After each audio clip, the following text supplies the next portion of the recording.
afternoon, everybody. Dave Locker with OddsShopper back again. Little Thursday basketball action. Only one game. So I got an individual prop for you, and then I got a same game parlay.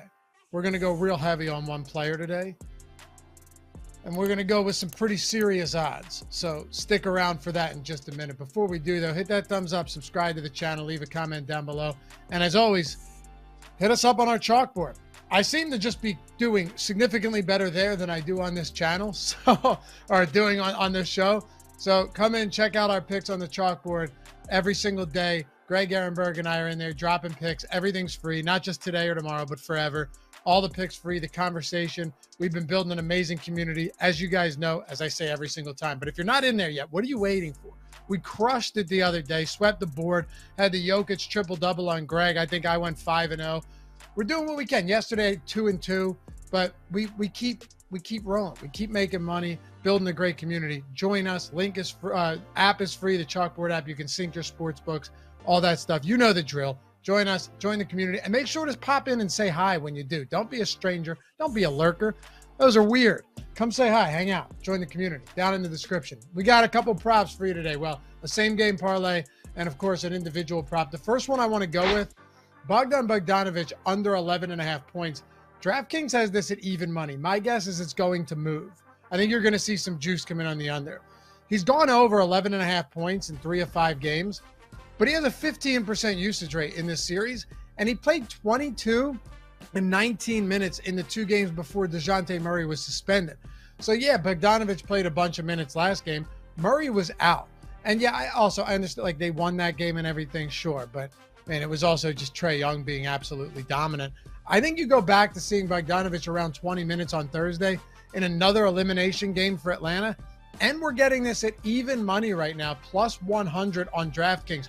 You're not going to find a lot of good, plus EV bets on one-game slates for the postseason, especially when you've seen teams play 5 games already. It's just everything is going to be pretty accurate. You're going to get, the market's going to be pretty accurate there. I do think plus money on Bogdanovic, especially given the uncertainty here with DeJounte Murray returning to the rotation, puts us in a decent spot. Just trying to find you guys whatever I can on a weird day with only one game like today. Next one up, we're going to FanDuel for the same game parlay. And if you haven't done so yet, if you're not at FanDuel, you guys already know. $5 bet gets you $150 in bonus bets. Link in the description and in chat. Literally sign up. It takes 1 minute to sign up. Take $5, put it on any bet, get $150 in bonus bets. Now, I think it may have to be on a straight bet. So if you have 10, put 5 on that and 5 on this ridiculous same game parlay I'm about to give you. But yeah, it's $5. Whether it wins or loses, you're getting $150 in bonus bets, which even if you lose, at the end of the day, you're down $5, or you build it up and you got a 4 or 5 figure bankroll for putting $5 in that you didn't have before. So if you're not a FanDuel, links in the description and the pinned comment. You're talking $5, 2 minutes of your time in total. That's $75 a minute to get $150 in bonus bets. And of course, must be 21 years or older to gamble. If you or someone you know has a gambling problem, please go ahead and call or text 1-800-GAMBLER. Let's go same game parlay here. I don't usually do this, but it's one game and there aren't a lot of plus EV bets on the board right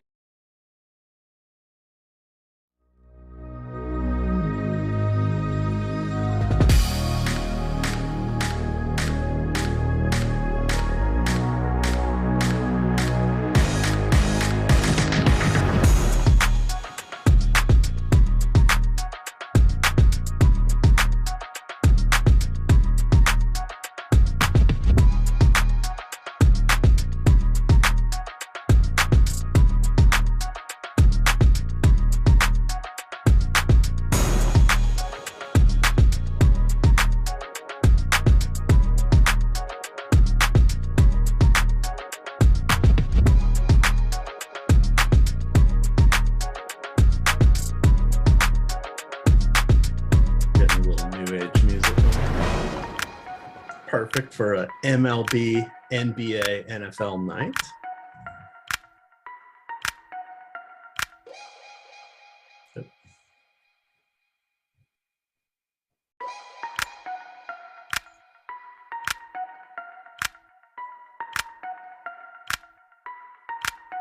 All right, Stokastic, here we go. It's your old pal EMac. We've got a gorilla show, an abbreviated MLB live before lock. We got a 6:40 lock tonight. Coming up after us, we're going to have the NBA live before lock at 7:30 for the one-game slate between the Boston Celtics and Atlanta Hawks. That one's going to be in Atlanta. That will be game 6. And then at 8:30, don't go anywhere because we're going to have the NFL draft show. That's going to be Neil, the real deal Orfield is going to be on, along with Nick Lepre coming on back here to the home. And then Isaiah is going to be making his, I believe, his first front side of the camera appearance here, at least on Stokastic. He is doing a lot of stuff for Odd Shopper behind the scenes, writing a lot of articles and content. He's a pretty sharp guy, putting a lot of bets out there in the bet Discord. So it'll be fun to see him in action.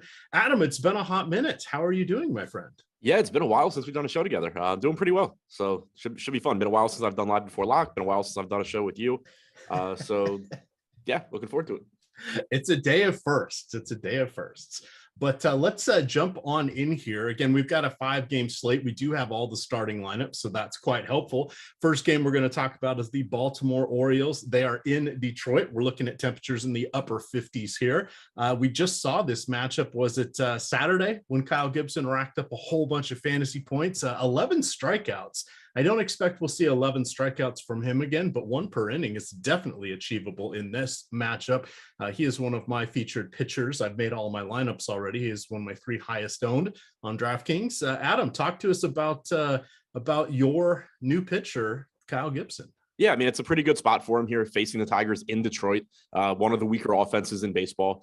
Gibson's had some issues with left-handed power this year, lower strikeout percentage, much lower strikeout percentage against lefties as well. So if you are looking for a red flag, I think that would be it. You have 4 lefties in the top 5 here, but still a favorable park, that limits power.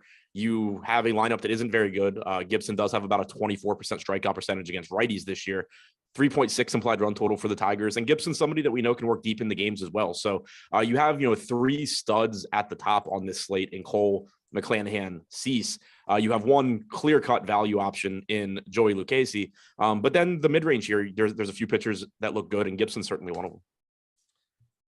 Gibson, yeah, that was sort of my assessment as well. They goosed the salary for him over there on FanDuel. He's much closer to Dylan Cease and Shane McClanahan there, so he is not getting the popularity and traction that he should be getting on DraftKings and Yahoo as the second pitcher. I think your lineup should just about come pre-installed with him on that one. Joey Wentz on the other side, whole lot of not exactly an exciting pitcher. Let me get back to my notes here. This is his 12th career start.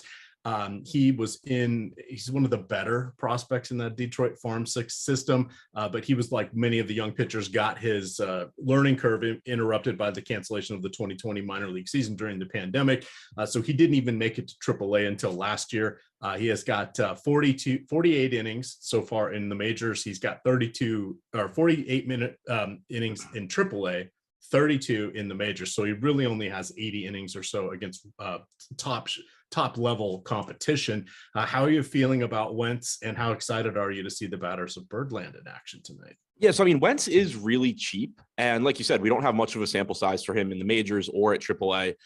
In his time in the majors so far, 21% strikeout percentage to righties, 14% to lefties, no power allowed to lefties, has allowed a 189 expected ISO to righties. I typically like the Orioles more when they're facing right-handed pitching, just because you get the favorable side of the platoon split for Cedric Mullins. It means that you have Gunnar Henderson in the lineup. He's not in the lineup tonight. Adley Rutschman claims that he's a better hitter right-handed. That hasn't been backed up by anything in his career so far. So at least for now, I prefer him from the left side also. But that's not to say that the Orioles don't still look pretty good here against an unknown pitcher in Wentz. Rutschman's still certainly one of the better catcher options. Mountcastle, Santander look pretty good. Jorge Mateo gets a nice lineup boost up to 6. He obviously gives you a ton of stolen base upside, but there's power there as well. He has hit really, really well so far this year. He showed improvement in the second half last year also, clearly not to the same extent that he's done so far this year, but maybe you're going to end up with this guy being like a league average hitter in addition to having all the stolen base upside. So the upside he gives you is really nice. At the bottom of the order, not in the player pool on FanDuel, but on DraftKings, you have Joey Ortiz making his major league debut. He's got some speed as well at minimum salary. So, 5-game slate, 4.4 implied run total for the O's. They still look like a pretty solid offense to get to. All right. I see that Ryan McKenna ended up in batting 8th. Some of the projected lineups had him batting leadoff and dropping Mullins down, but I'm glad to see Mullins is up at the top there for that. What a kind of a prospect is McKenna? I know we've seen him over the last couple of years, but relatively limited major league plate appearances. Nothing special. Nothing special. Okay. Like he's a defender. He's on the team to be their late inning outfield replacement. They play him against left-handed pitching. He hit relatively well in the minors, but doesn't project to be, above average hitter in the majors, I don't think. Joey Ortiz is a top 100 prospect making his debut. AAA last year, played 26 games, 115 plate appearances, only struck out 14% of the time, 221 ISO. This year in 16 games at AAA, 141 ISO. Not expected to be a big time power hitter, but does have some speed. And is really cheap. All righty. Guys, I want to remind you, we are sponsored by Prize Picks tonight. They've got some really cool stuff going on over there. They've got their special offer. So every day during the NBA playoffs, they are choosing one Prize Picks member who places an entry. And once you're selected, they're going to do everything they can to reach you. You get 1 hour. I've read up on this. You get 1 hour. They're going to be texting you. They're going to be hitting every contact item they have. But if you could respond back to them, you're going to get the opportunity to play for $1 million. You're going to have to create your own 6-pick parlay card. If you get 4 correct, you're going to get 16,000. If you get 5 correct, you're going to get 80,000. And if you get all 6, you're going to get $1 million. They've already had 2 $16,000 winners and an $80,000 winner. The rest of the folks did not get more than 4 correct on their card. So you're going to want to check that out. That's pretty cool. If you sign up through the link below us here, you will get, what is it called? A Stokastic Platinum 30-day membership here, and you will get the chance to have a deposit match of 100% up to $100. Those funds come out of your account first automatically and into whatever cards you are building out over there. It's daily prop-based contest, no sharks, optimizers, mass multi-entry, anything like that. We do have the free tools to show you what some of the better plays are. And I'm going to also drop their link into the chat that discusses that $1 million opportunity that is going on through the NBA playoffs. All right, Adam, anybody you want to call out here from the Detroit hitters? They, since the beginning of last year, they're basically bottom 2 in every category against right-handed pitching. That's their current crop of hitters. Hell, the ones they had last year also had issues against righties. And anything worth calling out on this 10-team player pool? I am interested in left-handed power here, and they do have some of it. Riley Green, highly regarded prospect, hitting 2nd. Kerry Carpenter, we know, has a lot of power, hitting 5th. You have Nick Maton hitting cleanup as well. Gibson does have some power issues.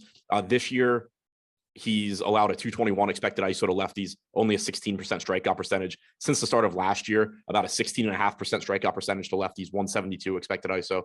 So I do think that, in particular, Green and Carpenter, Nick Maton as well, are pretty interesting as one-offs for a mini stack. All right. Best wishes out there to Malakar's wife. Says he just got home from the hospital. She fell up the stairs, landed on her Yeti cup, broke 4 ribs. Ooh. Dang, that's pretty painful. Well, we hope she has a speedy recovery. And we're also prescribing her to get a little bell that she can ring whenever she needs something, and you have to go get it for her, Malakar. All right, Adam, let's look at our next game. Couple of aces going against each other here. You've got Shane McClanahan on the bump for the Tampa Bay Rays. On the other side, you have Dylan Cease. This is our lowest implied run or game total, which makes sense because we have 2 borderline aces here going against each other. Talk us through the pitching here. I think that'll be more interesting. And then you can throw out any of the hitters or any leverage plays that make sense. Yeah, I mean, 2 of the top 3 projected pitchers on the slate. Like I said earlier, it's kind of an interesting slate where you have 2 cheap, well, if you want to include Joey Wentz, 2 cheap pitchers that are playable, 1 in particular in Lucchesi, but you have 3 true aces at the top and a decent mid-range. McClanahan and Cease, 2 of the 3 aces along with Garrett Cole.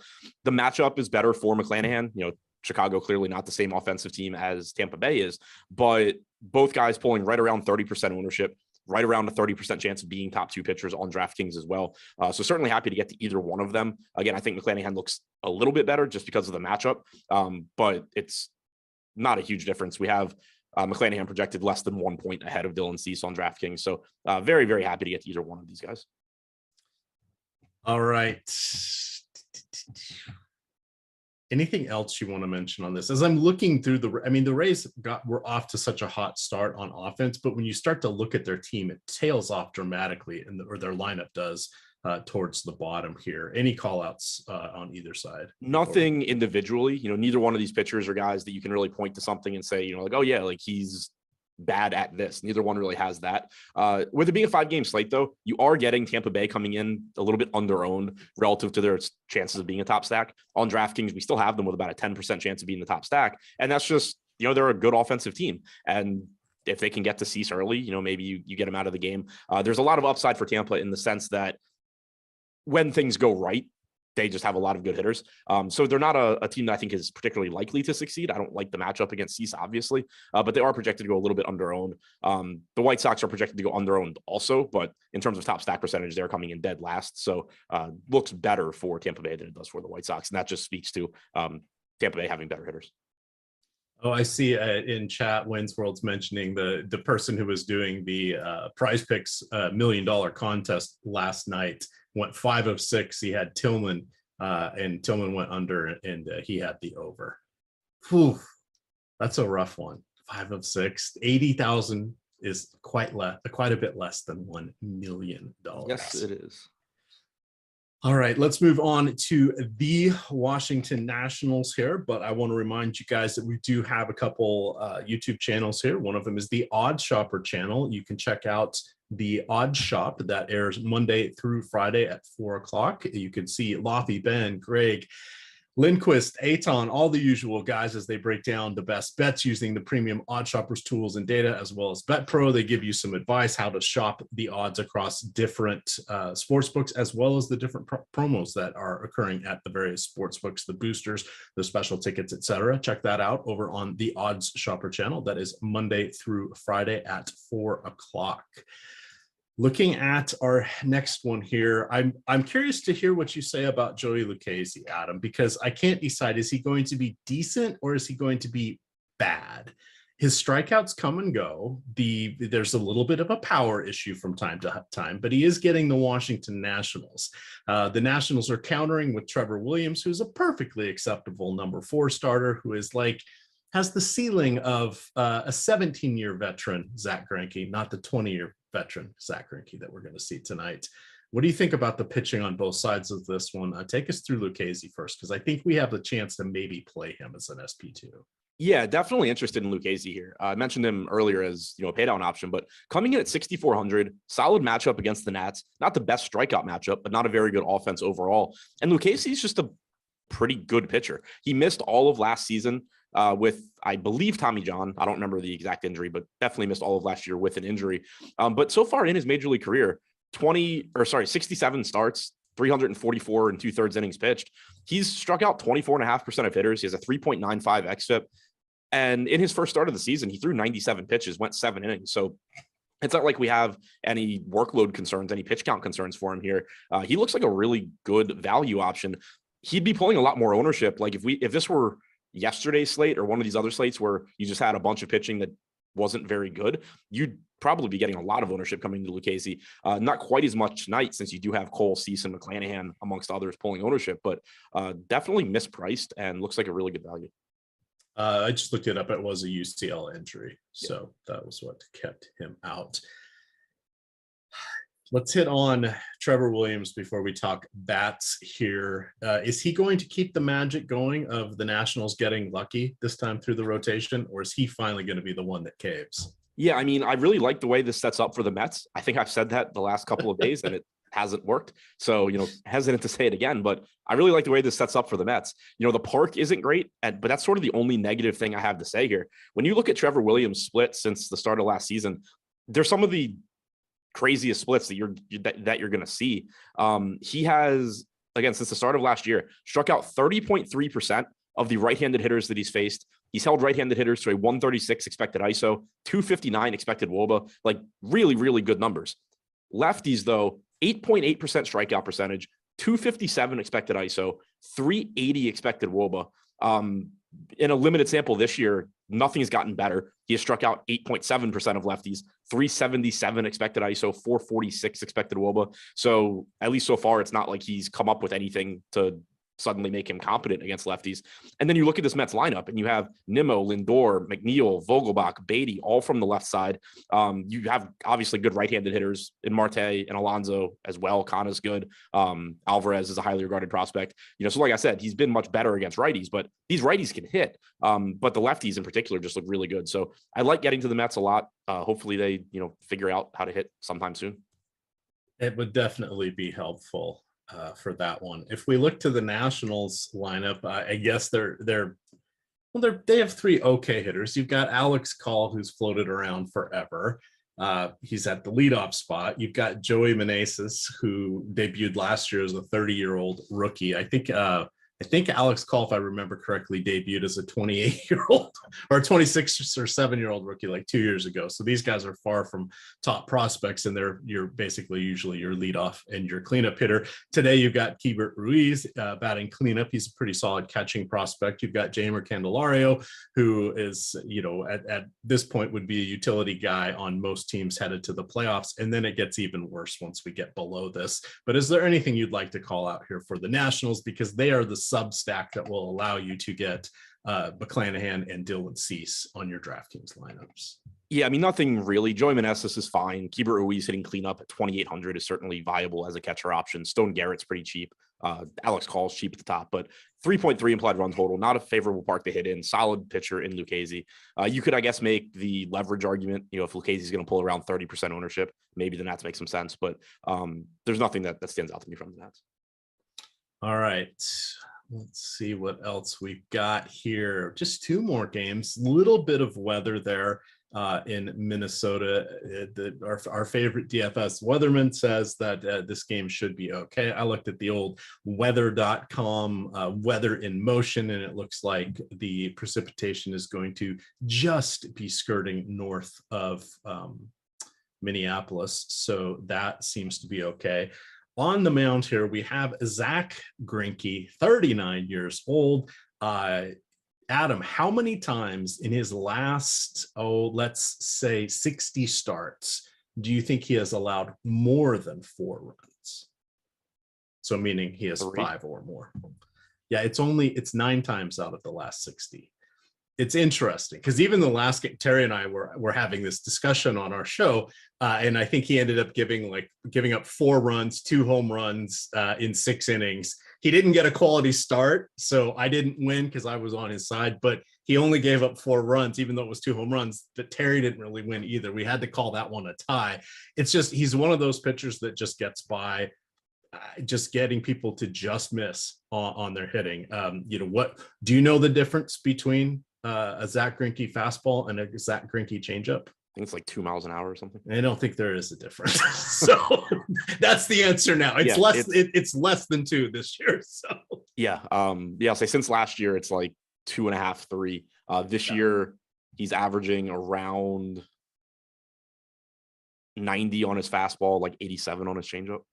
Yeah, it's sort of like one's kind of spinning and one's not spinning. So yeah, that's it's a lot of fun to kind of see that work out. Hey, good luck for him, and keeping on. He's on a 1-year deal. Did you see Mad Bum got designated for assignment? Yeah, sucks because stacking against him every 5 days was fun. Yeah, there was someone who you could get some home runs off of pretty regularly. But in any event, we've got let's see, get back to my notes here. Let's start off with Tyler Mahle here. Beginning of his career, he had some issues with lefties, kind of solved that. He's pretty good against hitters of both handedness now, just enough strikeouts to be interesting. Does an okay job with control and with the power he allows. Yeah, he can spontaneously combust on the mound, but this is going against a weaker Kansas City lineup. They're not as bad as the Detroit lineup, but they're not great either. And the one nice thing here is kind of the weather is in the favor of the pitching, with the slight 6 to 10 mile an hour wind coming in from left center. And then it's going to be in the mid 50s, and there'll be, some precipitation in the area. So it'll tend to run towards the cooler side here. How are you feeling about Tyler Mahle? Just looks like a good mid-range pitcher. Pretty easy to get to at that 8K price tag. About a 25% strikeout percentage since last year. 4 flat xFIP. Has some home run issues, but not a ton of power in the Kansas City lineup, and a park that typically downplays power as well. 3.25 implied run total for Kansas City, I think, is the lowest. Well, it's one of the lowest on the slate. Just ahead of the White Sox, it looks like. But yeah, I think Mahle just looks good at that price tag. I'm actually getting to him as my SP2 in cash right now, which kind of surprised me. Like, I thought that I would just get 2 of the pay up options, but perfectly fine going to Tyler Mahle. What are you doing here with the cash game? Cash game baseball. It's always an interesting concept here. It's, if you can handle the variant swings, you can do pretty well in this one. That's kind of goes without saying. If you do pretty well at any, or handle anything pretty well, you're going to make some money. Who will your pitchers end up being today? I figured for sure you'd have Kyle Gibson. Looks like Cole and Tyler Mahle. Okay, interesting. I would have gone with if I'm not playing cash, but I would have gone with McClanahan and Kyle Gibson were the 2 that I have rating out the highest for me. So interesting. How do you find a lot of duplication in that, or are you playing head to head? Or are you going in the 50-50s? Both. There is some. There's not a ton. Not nearly as much as basketball. Right. There's just plenty. I mean, it's hard to get excited about all the hitters when they project from between 7 and 9 points. It's kind of like, okay, which one's the obvious play here on that one? Do most people pay up for pitching, or have typically, you seen mixed results? I mean, it depends. Like, you typically can, because hitters are cheap. Yesterday I think it was everybody pretty much played Mats and Sandoval for a total of 12K. Or 12.5. But yeah, typically you're able to pay up for 2. All right, interesting. All right, I haven't dabbled in those streets. Too many sports still going on, so I'm just building out tournament lineups, and of course playing the tiers and dabbling on Yahoo. And yeah, I'm going in too many spots at once. Still have the NHL playoffs going on. We've got NBA. Speaking of NBA, at 8:30, 7:30. Coming up after us here, we're going to have the NBA Live Before Lock. That will take you up to 8:30. And then at 8:30, we're debuting the NFL Draft Watch Party. You can check that out with Neil, Isaiah, and Nick Lepre is coming on back here. So we've still got a few more shows. They're going to be hanging out, talking about picks. I hadn't realized you can bet on anything these days. I hadn't realized how big the market is for betting on who gets drafted in which round, how many positions how many linebackers go in this round, how many players from the ACC go in this round. There's all sorts of ways you can bet this thing. I shouldn't be surprised, but I was a little surprised when I was looking at some of our content on that today. But you guys can check that out and have some fun. You can also make some of those wagers over there on the old BetMGM. So, if you do have sports wagering available to you in your state and you have not yet signed up for BetMGM, you're going to want to go through the link below us here in the YouTube description, or use the promo code PlatinumSub. When you sign up, make a deposit, put in $10, make a $10 wager. When that settles, they're going to give you a little promo code. It's going to pop up on your screen, and they also have a little in application inbox. It'll be there. It'll be a promo code to get you 30 days of platinum.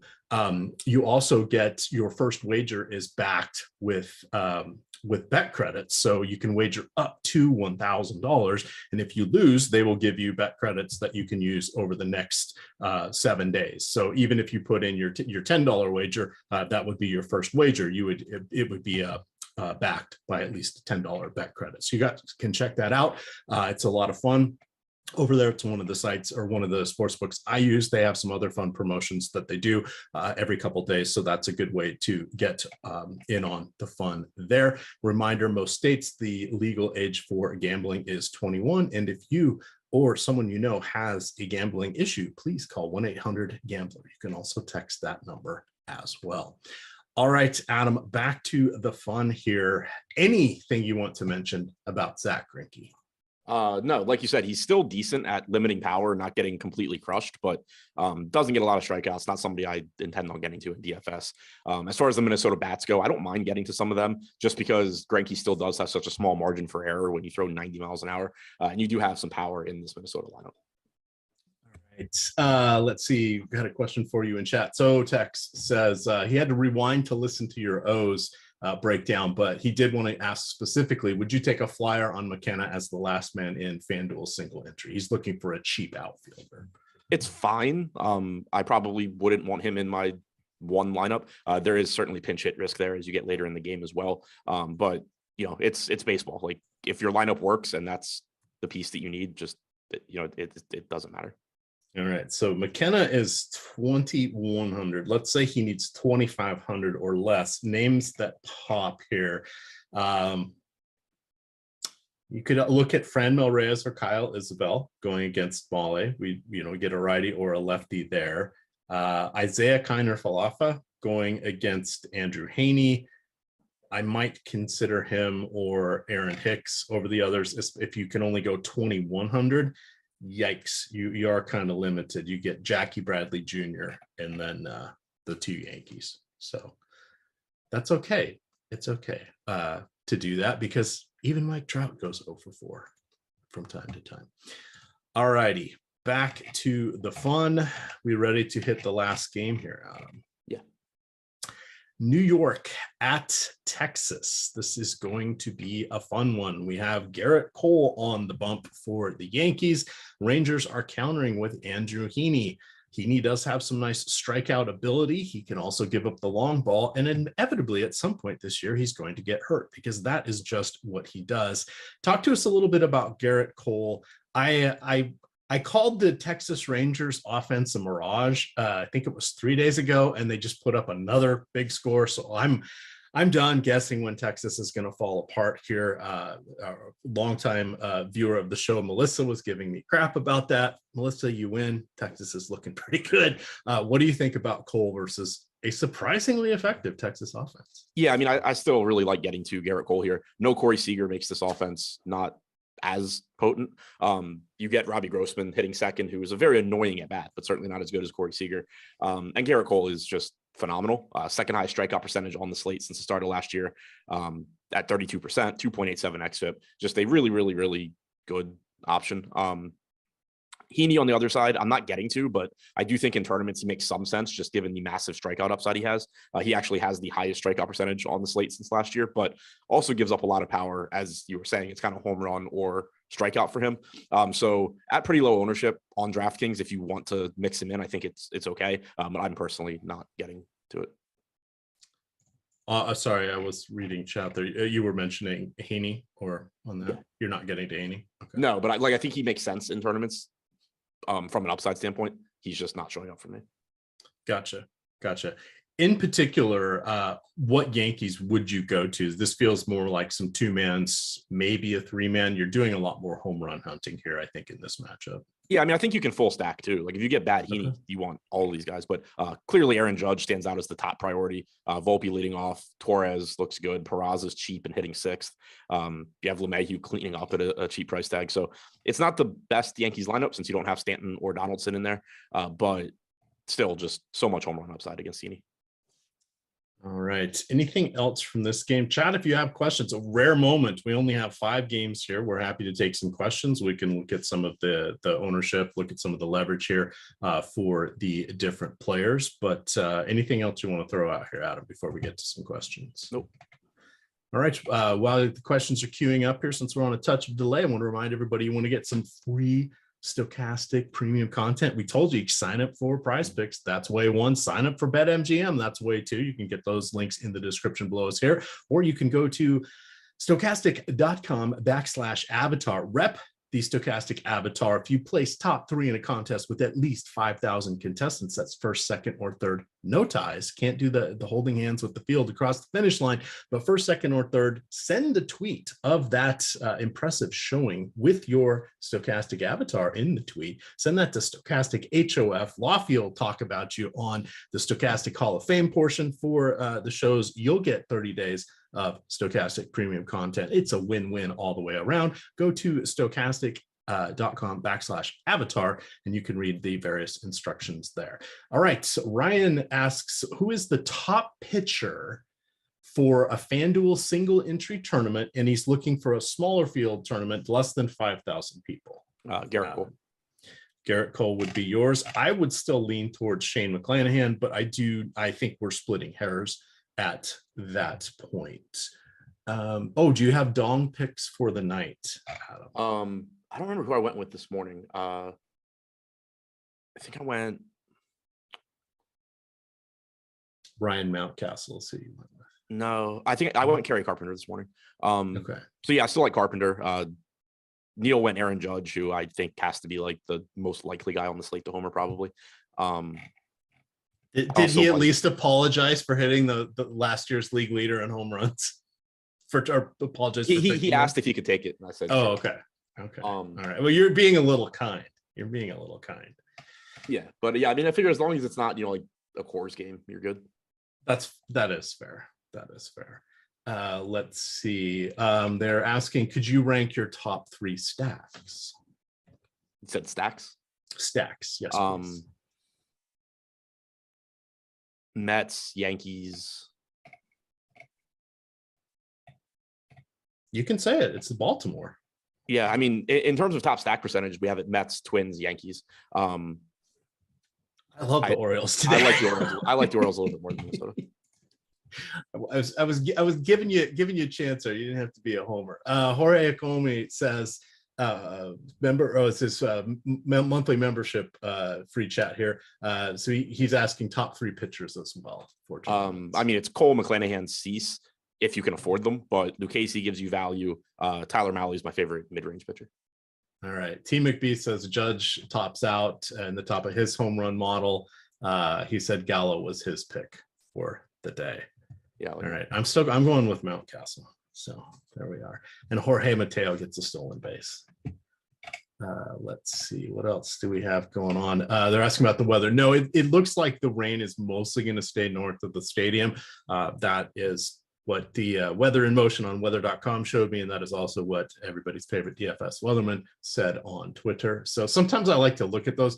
The Weather in Motion is like, yeah, but at least it gives you kind of an idea of how close are things and what can happen. And with precipitation, I mean, like we'll say it once we get to August, every day it's going to be, there's a chance of scattered thunderstorms in Atlanta today. If one sits on the stadium, it's going to be a delay. If they're in the area, then they're going to play the game. It's just, we get the humidity storms, and, Cincinnati has its own weather pattern. Colorado forever has, the rain that just swirls around the mountains and never quite gets down over the stadium. Although when it does, they get hail and random stuff. So it's fun looking at these different things. I hadn't been watching that Minnesota that closely lately. 6 minutes till lock here. Let's see what else we have. Do you have a favorite low-owned stack? So the White Sox, they're showing up for me when I sorted my lineups for DraftKings. I don't like it. I cut them down a little bit, but I think Detroit is probably my favorite in terms of just what I think, not what was necessarily showing up in my lineups. All right. Abby Schreier asks, do you mind short stacking? So I'm going to assume that's 2 or 3 players on FanDuel, because you can only go up to 4 there. Do you mind short stacking Baltimore, mixing in Baltimore, New York, and Minnesota as your Baltimore? No, that's fine. So Texas, that's why we have domes here in Texas. The weather changes every 5 minutes. Yeah, but the old Texas Stadium was so much fun. Not it was fun watching in the air conditioning and looking at the players sweat at 110-degree temperatures on the field. But wow, that reverse jet wind, or what did they call it? The jet stream that would blow off the plexiglass and ricochet back out. Yeah, what was it? If the wind was blowing in, it was actually better. If it was blowing in, it would come in off that plexiglass, and then it turned into just pop the ball up into it. It's gonna be nice. So good times. Good times. Let's see. Ryan says Mateo's going to have a double dong with a stolen base. That's pretty solid. He's an exciting player. If you're a fantasy, looking at the fantasy points, get pinballing up for him there.